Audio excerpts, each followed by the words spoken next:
place I came to live. Doing things a little bit differently this time. I wouldn't have thought I just stopped doing a whole video thing, but considering I just figured that the camera wasn't doing it any justice, and I got me a good headset and whatever else. Now, I know that it's not easy really just doing the things that I've done over the years. Even so, uh, when it comes to being an archangel and then moving on to uh, the Valkyrie, which I didn't really like the fact that they got corrupted so easily. I mean, yeah, there's different factions, there's ways of life that they have as well. And I just had to leave. When you leave behind a warrior's path, you have one choice. You either look to find someone that you can spend the rest of your time with or the rest of your eternity with, or you just continue on with your life, hoping and wondering what will happen. Now, most oftentimes I actually would have thought, had I not had my family up higher up, then what would happen to me?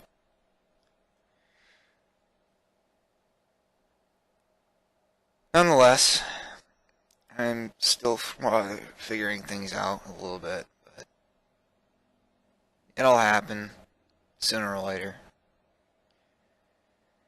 That I have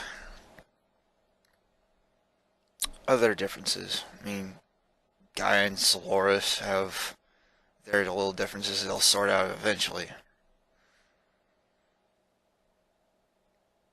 If I wanted to leave, I could just think of doing away with my body, but that's just against any and all morals that I have for human life.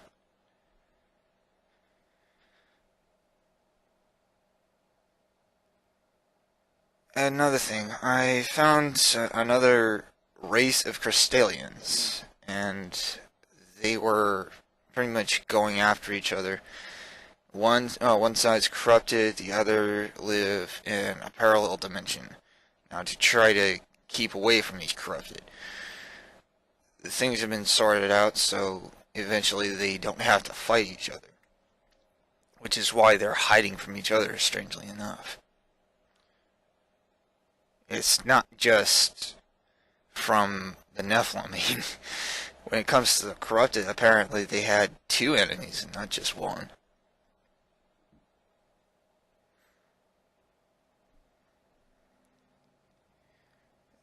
Another thing, I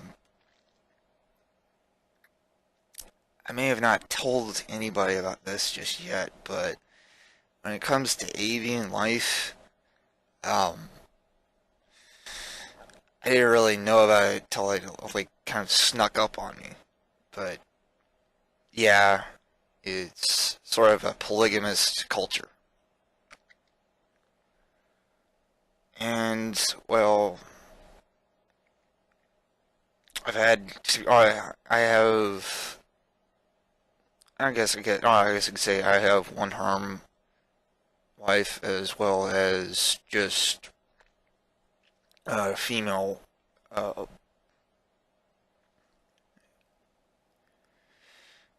So,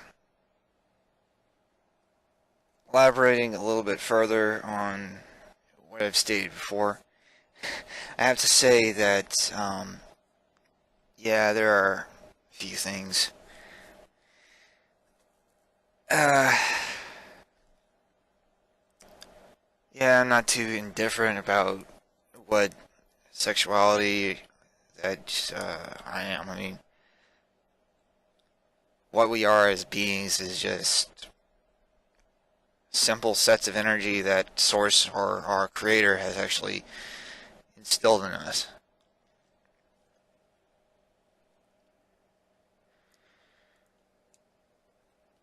I mean, you gotta think about it. When you have different kinds of soul energy that come from all over the galaxy, or multiverse, you're going to have quite a bit more of a mix of both male and female energies sometimes.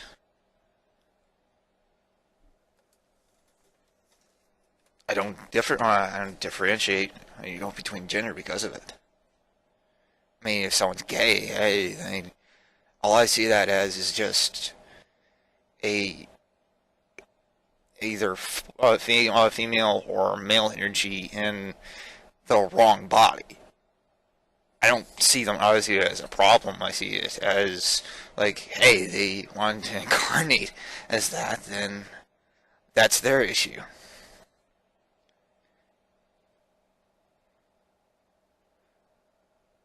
Yeah, lots of things happen. Can I do anything about what both Gaia and Solaris are doing? Not really. When it comes to cosmic events, you can't stop that unless you have a very high level of technology, which I, by any means, do not have any access to.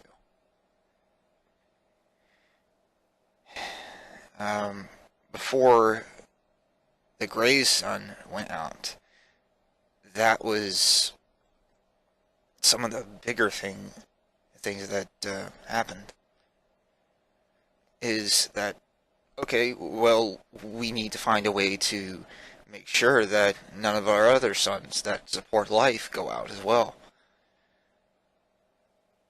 And I could try asking for help, but knowing that help won't come, that's even worse. I joined the Valkyrie because I thought it would be helpful to be able to finally get an idea of how it would be possible to get anybody else here, any of my kind that would, well, any of the star race for that matter, that would be able to do something about our own predicament.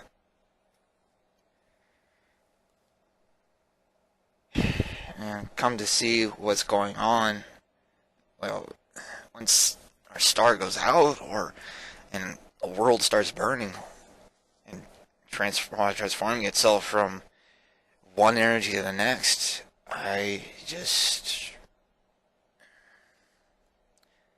can't feel any different about it. I really, really have the urge to leave as a survival instinct, but that's just my human side. The other half of me is like pure avian psychology. Like, you have to stay. You can't just leave any of your kind behind. Flak mentality, if you will.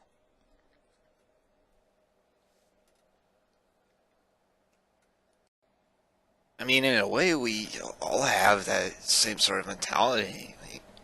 But, like, as far as our ancestors, I mean, like, our pre-ancestry for when we had,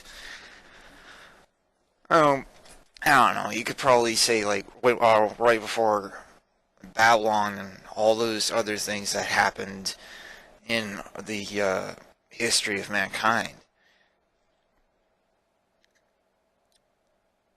When it comes to Babylon itself, that's probably like Bronze Age, as far back before the Stone Age, before anything could have been written down in words. I mean, sure, yeah, stories were allowed, but never really written down as they were today. So you have to wonder what those pictographs meant to them as it did to us. Excuse me a second. Okay. And way, I still think that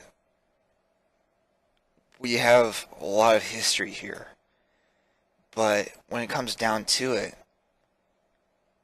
we'll eventually lose it. We have to start thinking about going elsewhere. We're becoming immortal in short, but eventually it has to come to an end.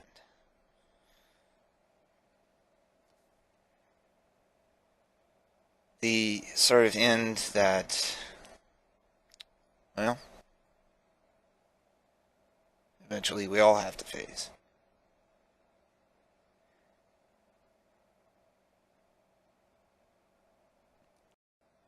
Now, I'm not saying death in the sense that it's completely, utterly death, like you go to sleep for permanent.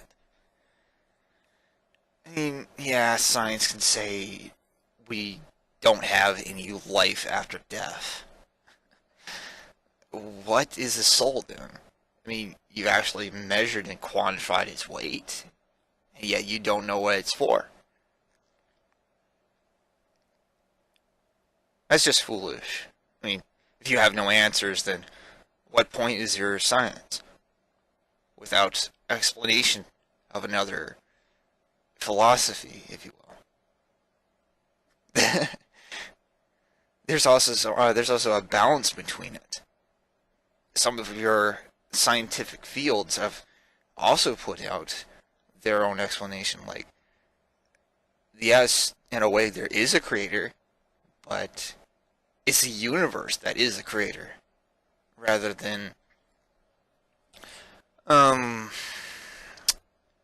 how should I put it? A rather different way of thinking.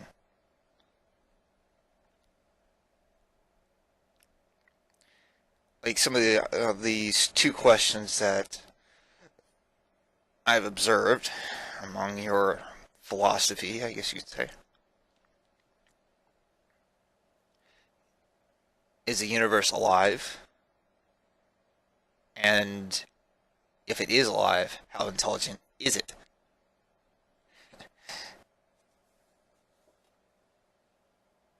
Well, quantum computing has actually started to try to think of it that way. Like, okay, an atom can think this, this, and this if you put it to a certain set of machinery and run some tests on it.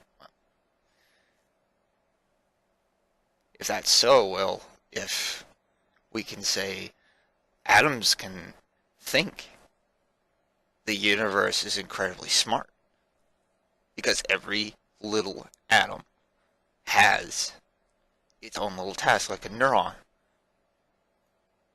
And as you build outward to more complex strata, it's like a node. And further and further and further, it gets bigger and bigger and bigger. The smallest and tiniest thing to the biggest, most complex computer that our universe could ever have.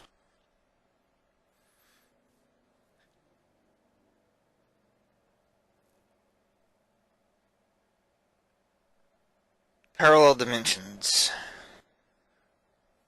Now, I was exploring Gaia a little bit more, and, well, let's just say I found something pretty interesting. Yes, I did state that the crystallians live in a parallel, so I'll get around to that. Now, the crystallians themselves, they went into hiding a while back, and I found one, I guess you could say, race of them hiding in a void, first void specifically. Now, I didn't really think much of it when they said they were hiding from the Nephilim, but I didn't really question what else was that they could be hiding from.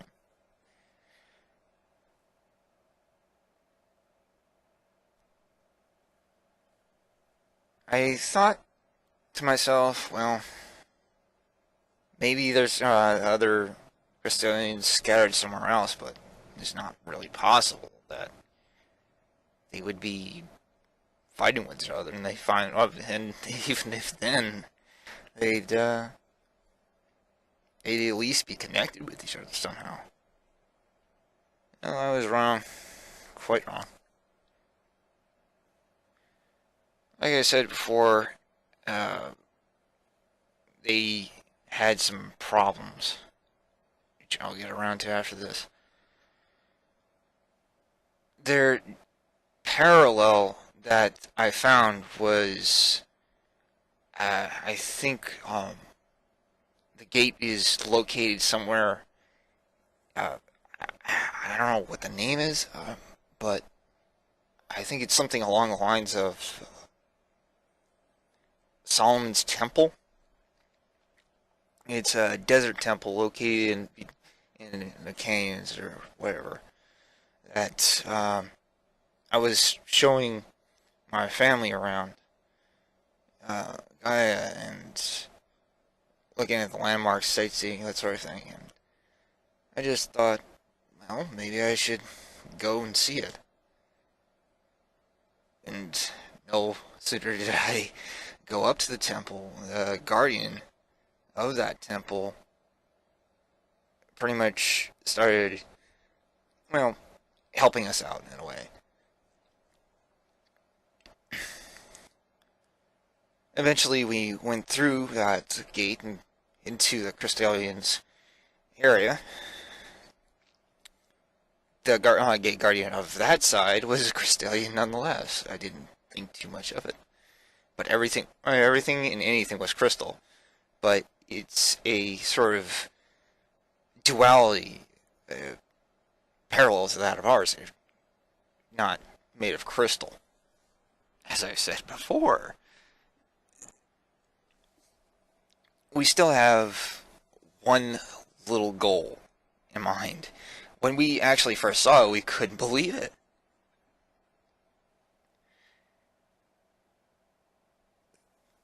I mean, what else would there be to really say, what is going on here? I mean, yeah, they're they're actually living like it was before the void or their plan or their star went out. It's quite impressive to say the least.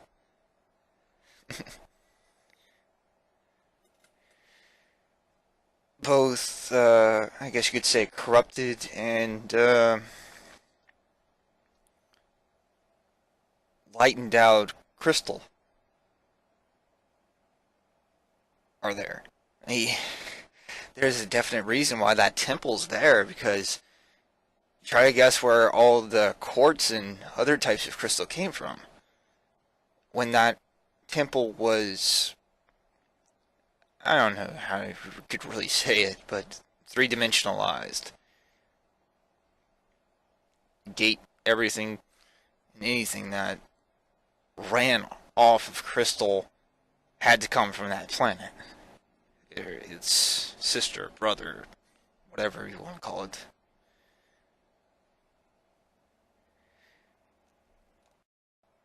Now, the Guardian that was there was corrupted crystal in front of us. And now I know that this sounds a little bit intense, but if you were to touch it, well, one of two things would happen. You'd either, I guess the idea would be become one with Source or the Creator instantaneously, and never really become part of anything else that is yourself. or you would, well, change for the worse.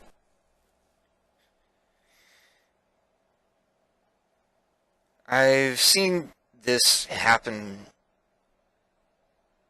only in simulation, but nonetheless, to actually see the corrupted crystal up front is like, I shouldn't even go anywhere near it. But what this Guardian did to it is quite phenomenal. It just goes up to it, touches it, and absolutely isn't affected by it at all. What he did with it next is he just completely blanks this crystal like it's nothing. Purifies it. Makes it completely neutral.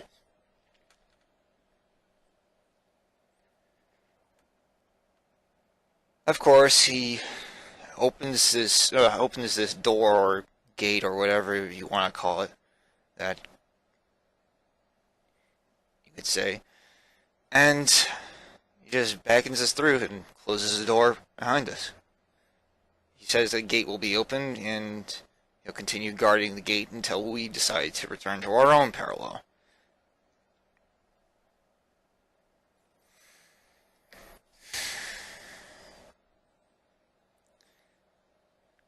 Now, obviously, I didn't really think too much of the Guardian because, well, hey, when it comes to Crystallians, they could be anywhere, is what my mind was. I didn't really think too much of it, even by that point.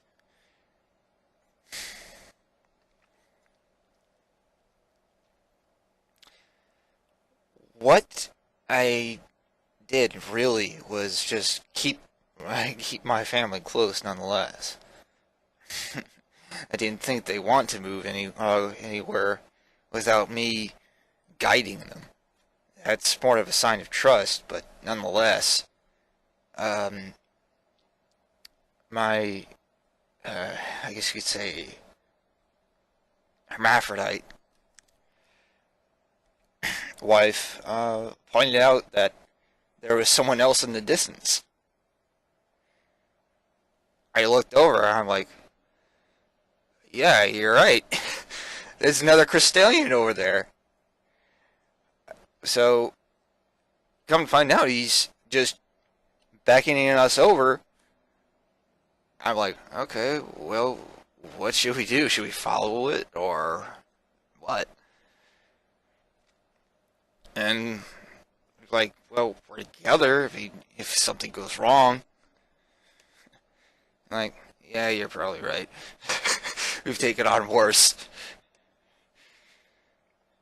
So we follow him, and it turns out that he brought us over to the village without much thought of what might happen.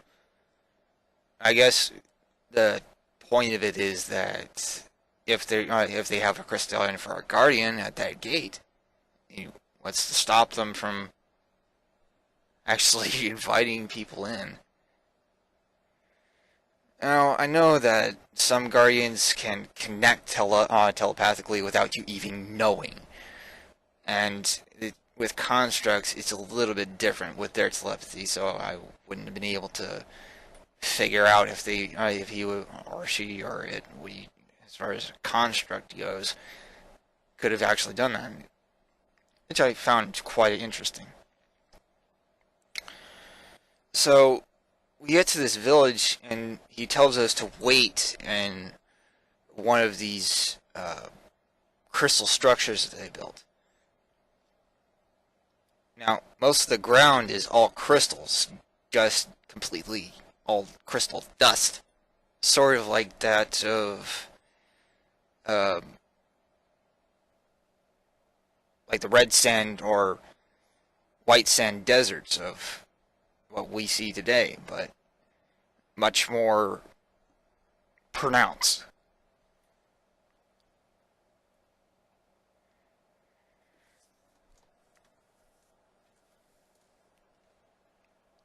After going over a few dunes, I was pretty much of the fact that, okay, well, this is a very pretty planet, but it does have its dangers. I mean, every so often you have a few corrupted crystals here and there, with just some regular big, big, big spires in distance like that of mountains.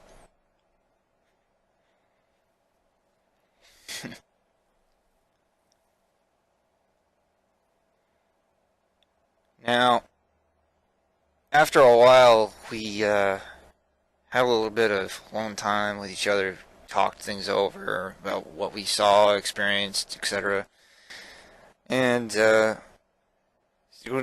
our steward, I guess you could say, told us that we wanted to see about meeting the chieftain or chief council. That's eventually led to what I said before. So after meeting with the councils, that pretty much eventually told us that okay, there are is a bit quite a bit of a difference between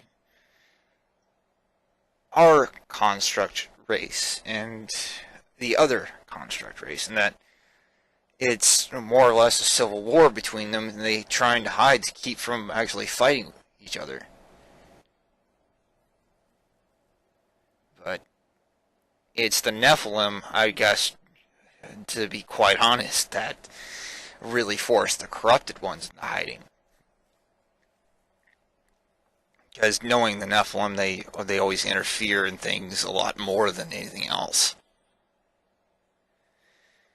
But considering what humanity does, I guess we're no different as far as meddling into things that we shouldn't. So I sort of quasi accepted that fact and offered to help.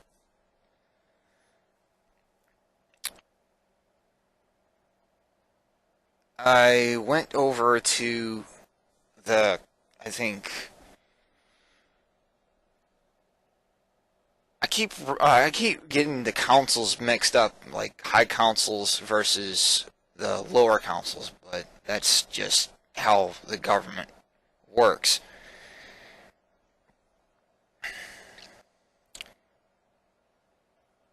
The I think the Council of 12, like the highest of the high 12. When it comes to issues like war and stuff like that, I figured I might as well go to them. And no sooner did I see that there was a corrupted trying to figure out what's going on and persuade them to, well, I guess you'd say, imprison the rest of the Crystallians that were causing trouble, which I didn't really think was much of a problem. I'm not demonizing. I'm just thinking that, okay, well, their actions are controlled by a certain type of energy that shouldn't even be there in the first place.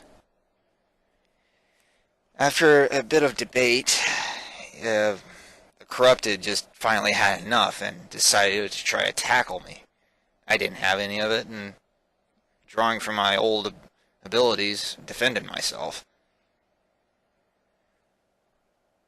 Put up a barrier. Guards took him away within a matter of seconds. That was it. He wasn't getting any sort of special treatment anymore. So, a little bit after that, a couple of representatives were set up to observe and see if there was any sort of compromise that could be made.